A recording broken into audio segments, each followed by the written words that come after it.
très mal, hein? Très mal comme on a Jaël, pas prétendre pour l'instant parce que tout le monde a une photo de Jaël, un artiste Fally Poupa, la répétition. Comme on a artiste Fally Poupa, tout le monde a artiste Yambo Wanabiso, à ça la fierté, il y a Congo. Quand la photo de Jaël, et puis après photo de Jaël a commis pour insulter l'artiste musicien congolais. Et puis plus loin, a fait pour insulter maman et affaire, a fait pour insulter moi si affaire. En tout cas, ça fait pas si. Comment on a dit moi c'est au final mon moi si. Et ça va pas si. Parce que ceux qui va l'ongoli le lamba, va l'ongoli le lamba, boza pas tout le monde. Maintenant vous avez insulté. Mon numéro est évité. Vous avez la maîtrise de la vie n'a été parce que il y a la Syria, bakuta na tena vie. Maintenant pendant bakuta ma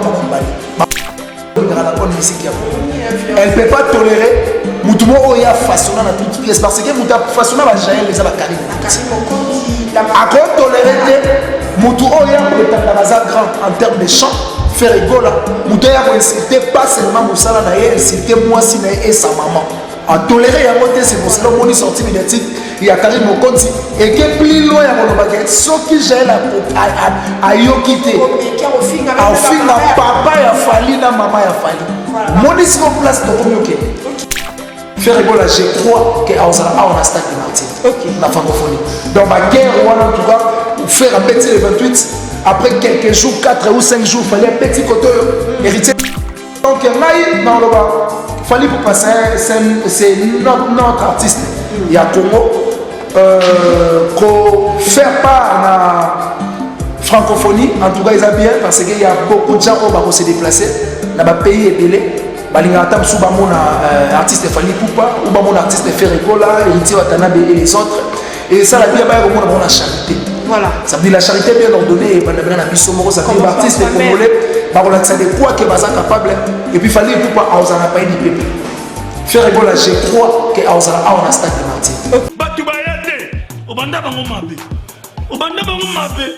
Invitation à ardoise. Mais avec divers. Invitation en bois. Netika Kabasali à mon Joseph Tata Moboko grand menuisier. Invitation en carton. N'a pas follow l'ango. Jardin de Dieu. Invitation à boy. Bon, on fait il a ta mabé. Maison qui vient. À Bossali Binoté. À Tcheli Binoté promotion. Angolais à Pamba. Maison qui vient. Vous êtes trop amoureux du pays. Wow! Given! Vous exagérez. On n'aime pas le pays comme ça. On n'aime pas le pays comme ça. Congolis solo. Bonjour, bonsoir, ça dépend de l'heure à laquelle votre humble servante Cathy Fola, maman pour la maman de la nation. D'un côté, bino na batalweki na bino na ba machine portable na bino na ba téléphone na bino vraiment pour tout soleil sous son loin à large. Surtout les Karana communauté Nabiso, il y a République démocratique du Congo. Merci derrière la caméra, je suis avec Armel Homo, Armel de mon cœur, Armel Homo. Et un grand merci, Cléné, à toi aussi. Joyce Touma, le Benzema de la presse. Ah, petit Benzema, non, qui te côté donc, en tout cas, la mignonne de la presse, la coquette de la presse. Merci à toi. Je salue encore une fois de plus la présence de ma soeur chérie Persile Ndaka là-bas au bête. Je t'aime beaucoup ma chérie, merci la présence nayo et Berli ngamete bolimbisanga pour ngamete mikolo koti moi makasi balobi se akobeba se mabe awachiba sur la fille à papa Hervé. Et un grand merci pour la confiance mon boss papa Clovis Philippe. Le big manager, prends mon établissement à toi, ma fille chérie. Maman t'aime beaucoup, tu sais. Je suis pas seule dans le plateau là-bas, je suis accompagnée de mon confrère de tout le temps. Au moment où ça va comme on a bisol naïemi na plateau et bah y a makaye de temps à autre na plateau na bisol congolais c'est officiel de télévision. Je suis avec de longues jambes. Oh Armel Abukoti c'est l'angaye. Vraiment si vous êtes déjà là, si vous êtes là, si nous sommes en connivence, Je vous rappelle que vous êtes sur Congo et Senghor officiel télévision. Abonnez-vous massivement, challenge les armes encore. Pourquoi pas 30 cas? Question de mettre le main dans la pâte pour propulser, pour évoluer avec la chaîne Congo et Senghor officiel télévision. Affectueusement, je salue mon frère le docteur Hervé Léon Tédika et ma soeur chérie Laetitia Beka, je t'aime beaucoup. Armelo Mokoti, c'est là vraiment des langues Jean Benanga. Maman Popo. Des langues jambon. Ouais, ça va par la grâce de Dieu, Maman Popo. Merci aussi na retour na yo parce que ça fait un bon moment aux invités. Je pense que c'est pas aussi important d'étaler. Mais Dieu merci pour permettre que il s'est passé bien. C'est pas une mince affaire parce qu'il y a beaucoup de personnes qui n'ont pas payé comme Milelo. Merci encore à Bateli. Les Bibles le barasso et à Bateli qui va battre la salle de Salapunda. Merci pour le travail.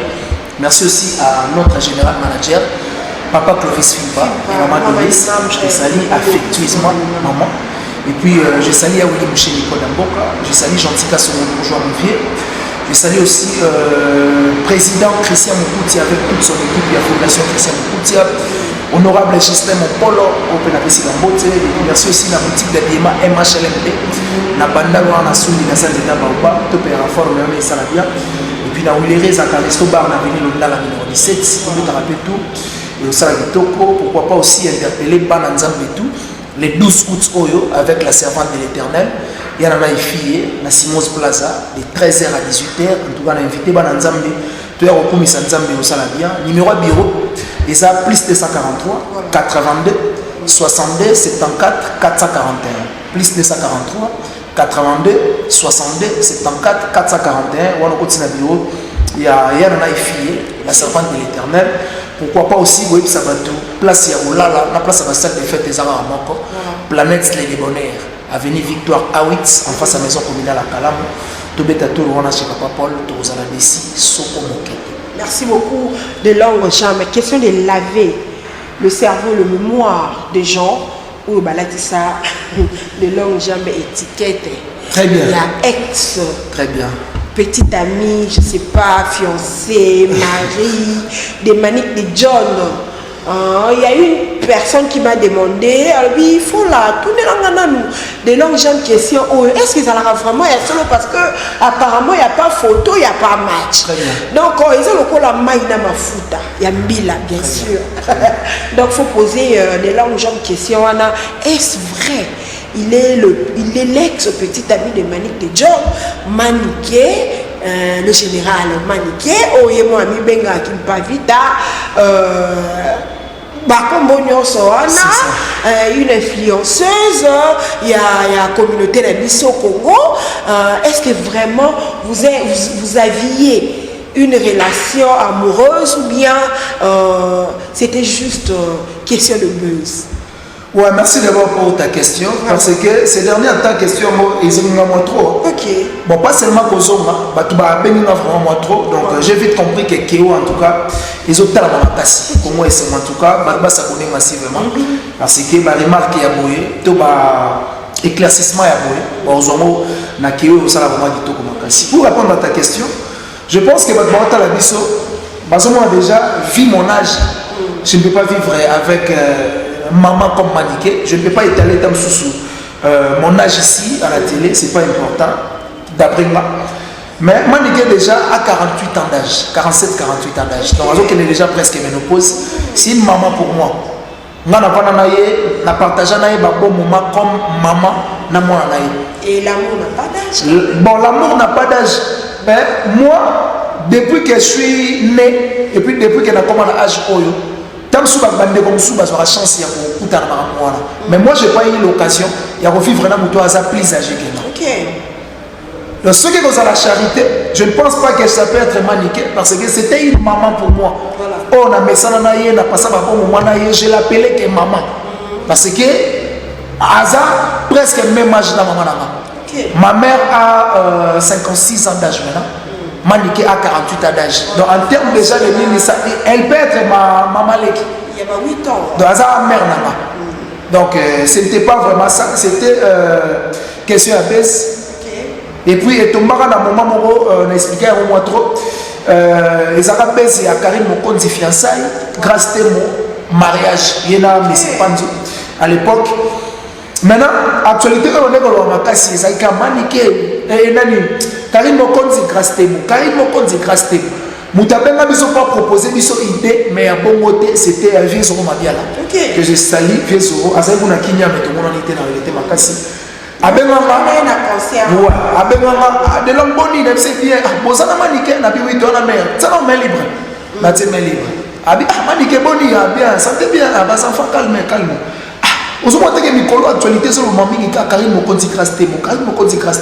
Est-ce que vous voulez le moment où été et bouleversé idée Zoma bien la azala vous n'a idée de tout ça OK. Et puis les jours tu as une photo tu as un petit ami il y a Malik de John Yang Katuku l'ingénieur na PC Mambote ba tout ba yo ka Malik Boraka l'ingénieur Yang Katuku Motona Nzambe. Ah c'est lui le Mutakanga biso photo wana c'était Yang Katuku. OK. Petit ami ya Malik de John. To kanga yango na salon na bandal wana pas petit na Momade je te salue. Tant to kanga photo wana Malik ya yango atsako na statut na ye. Nde ba page bazwa na statut ya Malik. Nde panzana epesa mais d'autre part et fulama. OK. Parce que mon idée est ça que to sali base. Et fulama tika identité na yo. Bon pas tika identité na négativité dans le sens que nazara mobali na en tout cas le qui fait quoi parce que vu mon âge je ne peux pas y vivre avec ma maman et puis depuis que je suis né nazwa chance cette opportunité de revivre dans mon temps plus âgé que moi. Donc c'est un peu ça. Je pense que maintenant tout ça là et là c'est on c'est pour la Berlin na mettre il y a ça na Afrique et pas ex patron de Mike Lokamba. Ba série wana ya ça wana. Donc ça me dit ça la base tout ça là yango pour faire divertir bateau batala rabiso, ce n'était pas vraiment intention tam sur au bateau ba créer yango ba mais la façon dont et Tambola et Latayo et Kangayo et aujourd'hui les gens peuvent aussi dire que tout ce qui se passe sur la toile, les gens ont buzz. Bon, en réalité, buzz, c'est la réalité sur scène. OK. Et ça, quand tout le monde va au théâtre, ma PC a incarné le rôle de Liboma. Donc, ça veut dire que tant qu'on a rentré là, il faut que la maman se comporte à l'église. Voilà. Au moins, on a raté film au Nigeria. Et les caca, mère, moi, maman, c'est comme ça, ma bébé. Maman m'a passe. Or que patience. Et ça a rôle. Ma PC rôle qu'a joué à ça dur. Tout le monde m'a bien bana bana. Je sais pas si on a fait. C'est ça. Des fois on a joué bon surtout par le surtout par la lesbienne. C'est ça. Ou bien une patronne. Lélé. Mais il patronne pénal. Donc ça veut dire nous on est des caméléons. On peut faire des baisses dans l'eau on y a son haut bâti au salarié. Donc ça veut dire dans on a négé toi la baisse il y a que Karim Mokonzi mariage grâce à mon fiançailles. Fallait que tout ça l'eau ils ont en rapport na actualité aux salama c'était Libala. Voilà. C'est pour cela que tu ça l'homme Jean a commis fiançailles maniqué. Et l'on a pas actualité na Karim na grâce à moi parce que par exemple bazora photo na biso na batsa na page là-bas. Donc ça veut dire maintenant on est bouleversé vraiment actualité et puis d'autre part et ça la bien par rapport à Makambu mais d'autre part bateau va mal compris ba comprendre pas bien ba comprendre mais si quoi bateau nga bazonga normal ba comprendre que t'es long jambe c'est un bon acteur vraiment ça veut dire ça les longs mots et si ça peut être ça. Merci beaucoup de longues jambes. Si vous voulez être bien habillé comme une grande dame, je suis là. Il y a une couturière de luxe qu'on appelle Mimi Louké. En tout cas pour ma motif sort. Elle est là. Vous voulez la voir, merci beaucoup. Vous contactez le numéro bas de l'écran. Vous voyez partout. Il y a ça là-bas, commande partout. La poto, ça, elle est là. Car on a cadre qui est la buzz de l'internet. Donc, subitement, Makabo et Zoneka, actuellement, de notre sœur. De nos sœurs, pardon, nous avons Karim Mokonzi, nous avons Jaël Chaud. Actuellement, Jaël Chaud, ça bouge, Kinshasa, Tolani Tolamouki. Jaël Chaud insulte des gens. Tolani Tolamouki, Karim Mokonzi, pour le but, ce qui Jaël Chaud a continué. Il y a beaucoup de niveau et au fil de la paix, maman. il a fallu pour voir ça fa côté qu'on a j'ai choisi le moment côté parce que quand tu es sur vous êtes comme ça d'habiter par rapport à ce que tu viens de dire est-ce que ils ont camarade donc ils ont un moment qu'il faudrait que arrêter parce que à la langue et ça préjudice de lui qui va subir ça déjà par conséquence. Très bien, normalement pour répondre à ta question au moment Karine n'a Jaël déjà bazarana parce que la guerre net ya bapèse et la guerre mon loyal ça veut dire ça on a moussala hors boulot on est sous des frères on s'écrit et puis voilà mais ce que Karine n'a on a biso Jaël chaud ça va la guerre froide moro boyo et Renyanga n'a pas cessé déjà donc je ne crois pas que il y a pas moins abaisse récemment tout le monde Jaël n'a pas la Karine beaucoup aussi non coutumier de la maison non assistance semblant pesant ça dit moutaillé pour la saka bateau tam suba prétendre que si maraté et si marana mais en réalité source na moto subasma et likambo au comprend bien guerre pour le karaté awa et puis ça déjà la guerre mon froide ça me fait très mal comme on a Jaël oiseau prétendre pour l'instant parce que tout le monde photo il y a Jaël l'artiste Fally Ipupa la répétition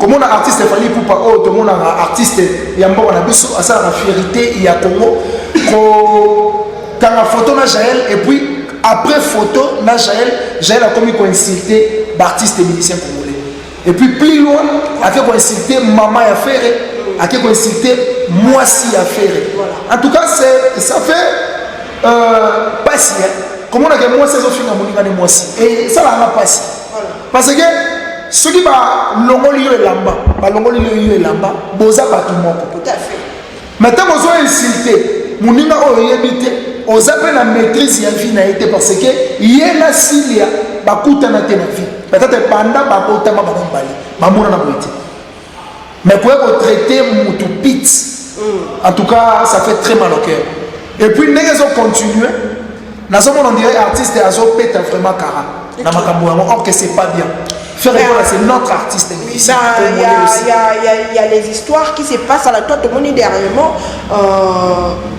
question je sais pas ceux qui n'ont porté plainte mais ils se disent qu'il y a déjà des plaintes en cours oh j'ai choisi le bakeno et ça internet et c'est un bongo mamba plainte et ça qui m'a fait donc ok bongo photo ya Fally pour pendant j'ai show tu vois pas que c'est un peu normal parce que j'ai show avec ex danseuse et à carte c'est un peu normal oui en tant que ex danseuse et à carte mais c'est anormal parce que déjà elle là auparavant insulté Fally ok insulté Fally auparavant parce que maintenant on a Sikoyo que Jaël a fini la Fally tout c'est bien bon mais Sikoyo auparavant voilà. Avant Ayawana est-ce qu'elle était bien avec Fally toi elle insulté Fally batali wana te donc ça veut dire maï n'a pas nama et ça n'a pas si pourquoi parce que faire rigolo c'est notre artiste congolais maï Fally soka sali bien héritier sali bien faire sali bien bina filet ou Patrick Beckham ou Ibrator ceux qui va sali bien nga soué na maï to plaisir dans les attaques c'est le Congo qui gagne ça veut bien été na bango ils ont fait flotter drapeau ya Congo dans le bon sens maintenant vous avez co-insulté Moutou pour nous que internet c'est un bon internet c'est un bon na critique voilà parce que artistes et musiciens on peut critiquer par exemple œuvre là-bas Kenzembo Mimi au critiquer mais pour critiquer mais profondément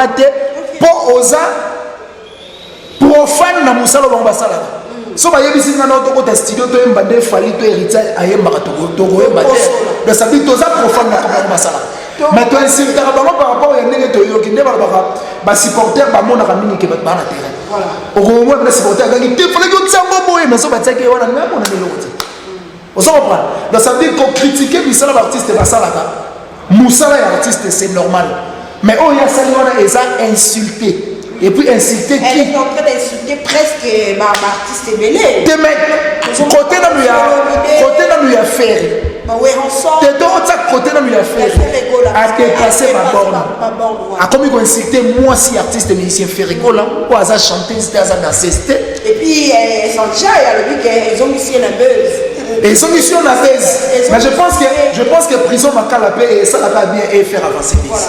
Et faire avancer baise. Naï n'a pas conseillé bureau et artiste faire école. Toba tout bazara tout autour ya faire école.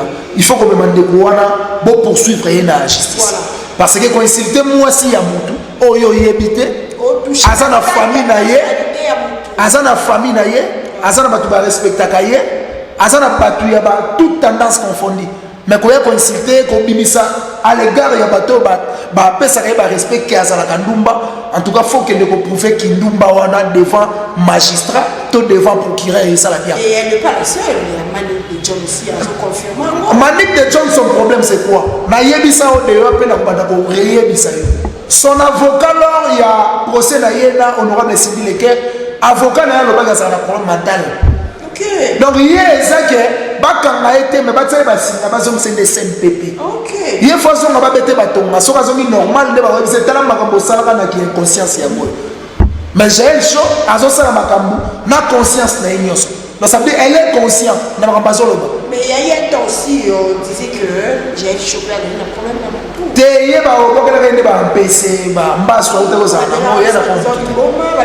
Te ya na problème liboma te ya na mbaso na PC. Il y a un problème.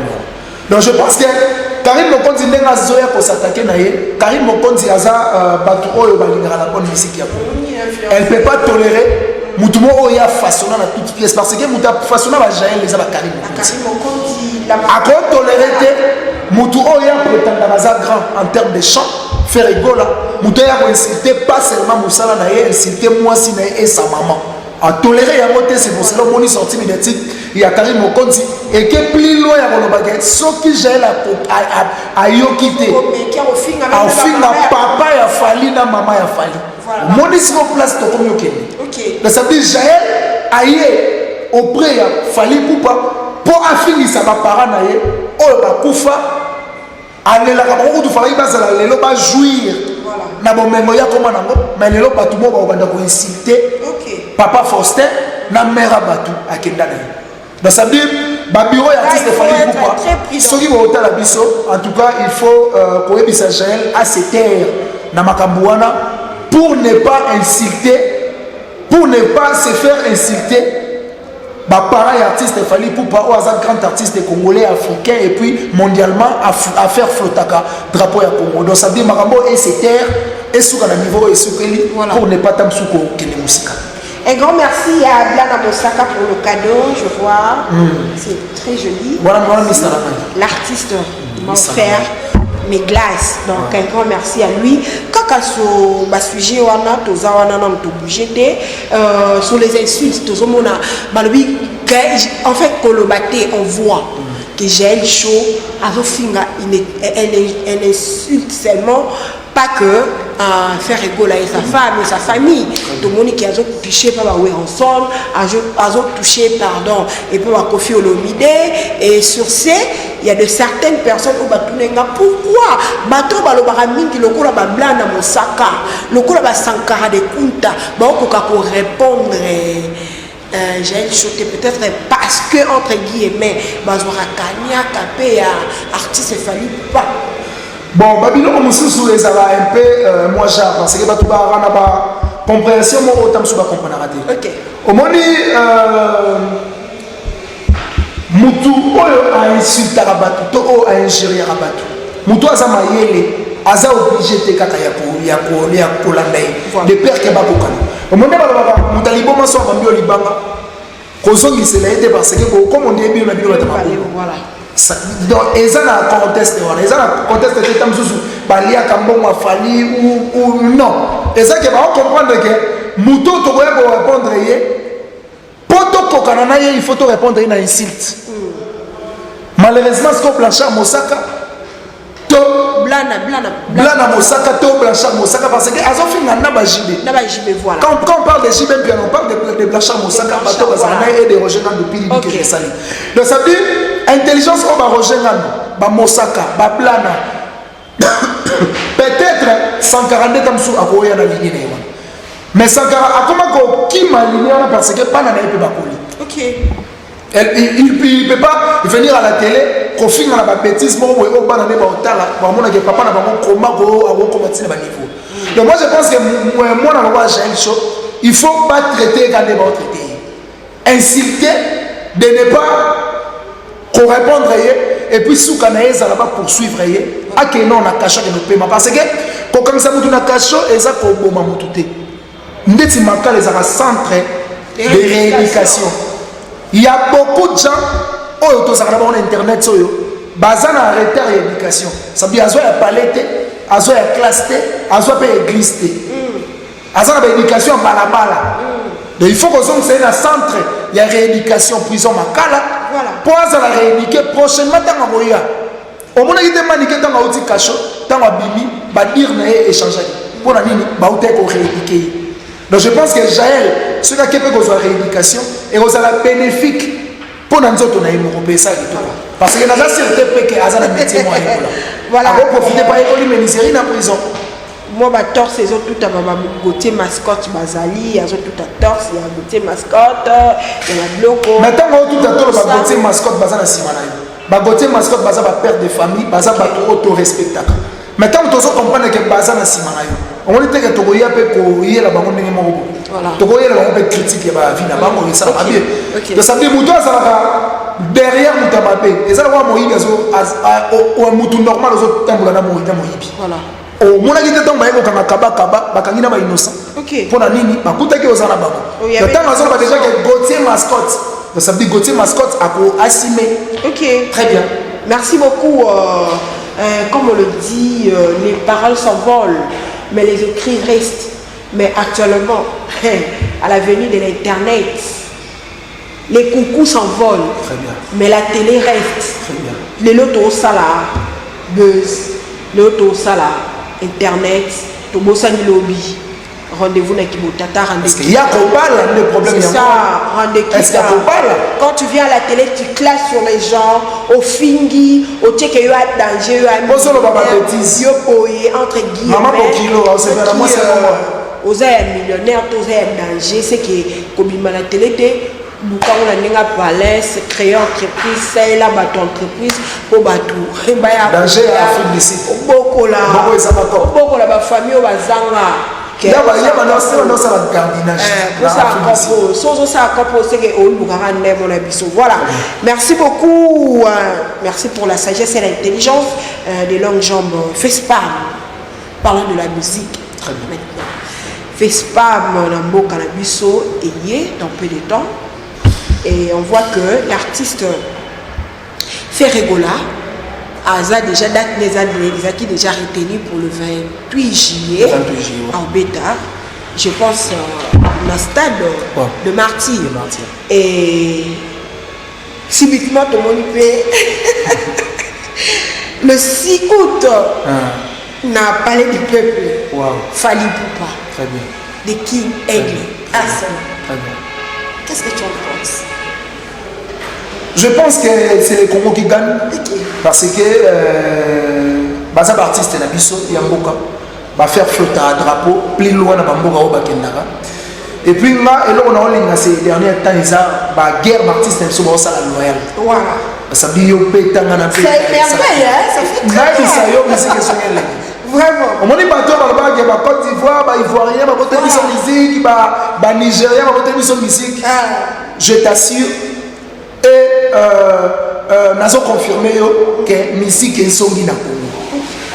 Donc ça veut dire guerre loyale comme la musique. Il y a un monde qui pendant beaucoup de temps. Ok. Et puis nous avons vu ça fait un peu de en tout cas Kangano Poto.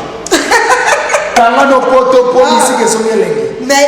Et puis tant qu'on a Poto, l'icône a raté. En tout cas. Autant Martin na streaming. Autant francophonie na streaming. Donc ça veut dire souffrir. Vraiment. Donc dans le bas, Fali pour passer, c'est notre artiste. Il y a Congo.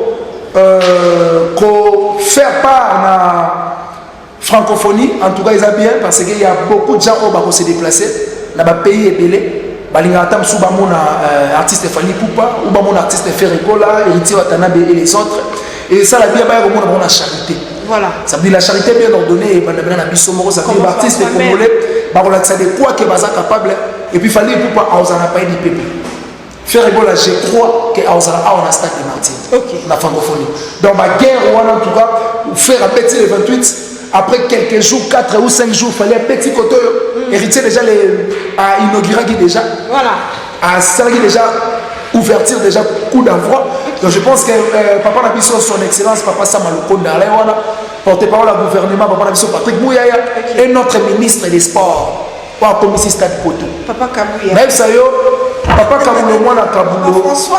Papa François Kaboulo. Moi, la Kaboulo. Au sali na ministère du sport, na nous aussi licité. Na comprendre qu'on ne peut pas mettre des amateurs dans Moussalo Tamsoubaïbi. Voilà. Et puis Moussalo Balingaté. D'abord, différence c'est ça que Papa Kaboulo aime le sport. C'est un sportif à vie. Et puis passion dans le sport. Passion dans les sports. Donc ça veut dire que sportif congolais, baza joyeux, baza fier. Heureux. Et on a un ministère et un sport, na tête nango. Muto azana muto azana nzala ya sport. Ça veut dire stade de Martyrs. Tamsou batata on a musika, bazo muleza lokuta, mais stade est comme vraiment bijou. Et puis défi à relever ça, stade de Martyrs au faisons à 3e en Afrique. OK. Pour et puis déclencher à la les choses. Et comme peut-être deuxième. Deuxième ou premier. So basali ba jeter. Voilà. Pour quand le président Fatima est en bon de l'amour, ba go tela biso split na Martyrs. Ah ben oui. Malili pela na. Na kata kasi likolo si la tête, il nous sonne likolo. Vous finissez dans moi ça récemment dans la Chine, président beaucoup de 600 $ terre au tir la. Mais vous avez hélicoptère moi qui est allez split na kati. De comme le fandi boye, bah servir voilà tu prends quoi? Au Jack Daniel, tu prends, tu te sers. Sécurité assurée. Sécurité mon combat mati. Parce que les soldats tambour pour la ville est calme. Et puis là souci la maison de la Rwanda, il faut to beta baroti na suka. Ma comprendre que le président Fachi azab congolais des pères et des mères. Souci la mission là yango wana. Donc ça dit Baptiste lycée congolais, bravo, il y a prendre part dans la francophonie et ça pour soutenir Mboka na manière na bino parce que le président Fachi Lobaki mutuna coin na il faut soutenir Mboka na manière. Donc je pense que manière na bino on soutenir Mboka et ça va pour la musique ko beta yango bien pour faire satisfaire bateau baroya et ça la kitoko. Donc bravo à nos artistes au baroza partant et aux armes kitoko ba c'est ça va pas au baroya. Parce qu'on va pas seulement que balala ebe balia qui bien basala bien mais bateau il peut sur ma kitoko na musique ya ya. Vraiment, merci beaucoup, Mélange Jambe. J'étais vraiment très ravie de partager Nous sommes déjà à la fin de notre émission. Je ne sais pas mot de la fin et puis ma dédicace à la mot de la fin et aux merci na invitation. Je salue la présence de Awachibas. Merci la invitation, la présence na yo et la invitation na yo. En tout cas très ravi, très flatté. On a plus réfléchi, on est au tamsou pour le moment essentialité, mais je pense que bateau batali biso va apprendre et puis ba commentaire na bango ça la plaisir tant ba komaka bazo encourager bazo fortifier ba ça la peine ndenge mukolo ça la rapona leki ça la roma kitoko makasi. Mon numéro c'est plus 243 90 69 092 17 plus 243 90 69 092 17. On a vu de langue. Merci la gentille Kassomo, merci na bébé Chico Maneka Château Rouge depuis Château. Merci aussi na tout va libérer des langues, mais les 12 août, rendez-vous à Moko, na Simos Plaza. La servante de l'éternel, il y en a fille, et ça va bien. Et puis merci na Awachibas. Chibas ou Awa. Très bien, la kilote, donc ça et heureusement, les langues, mais il y a la kilote, il y a bingo. Chance. Mais nous qui avons dit, maman, quand il a ta robe. Sur la tête, tu as tout à l'heure. On nous a tenu la vie de ma warrior. Pour y agir à warrior. Tu es né, ça va qu'il y a la warrior. Est-ce que c'est qu'il y a là, tu sais qu'il y a warrior? On dirait que. Merci, nous sommes déjà à la fin de notre émission, les internautes. Ceux qui sont tentés de s'abonner, s'il vous plaît, abonnez-vous. C'est la moindre des choses. Abonnez-vous, vous ne serez jamais déçus. C'est la moindre des choses, je vous dis, on ne sera jamais déçus. Ah ben oui, notre émission, c'est ça. Abonnez-vous massivement sur notre chaîne Congo c'est officiel télévision et puis, vous pouvez s'abonner. Clochette la notification et puis partagez mes émissions. C'est la moindre des choses, Naïdi Sarabino. Nous sommes là en train de mettre la main dans la pâte pour tout simuler nous sommes quoi tout ça encore artiste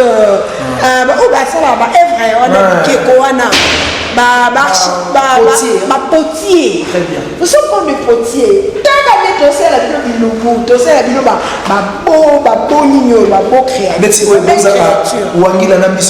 ah ben oui.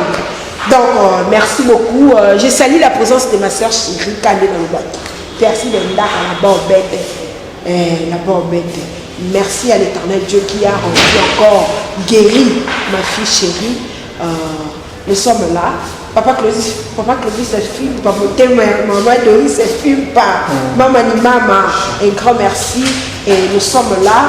On se retrouve prochainement sur notre chaîne Congo et Sengo Officiel Télévision. Vous ne serez jamais dessus. Bye.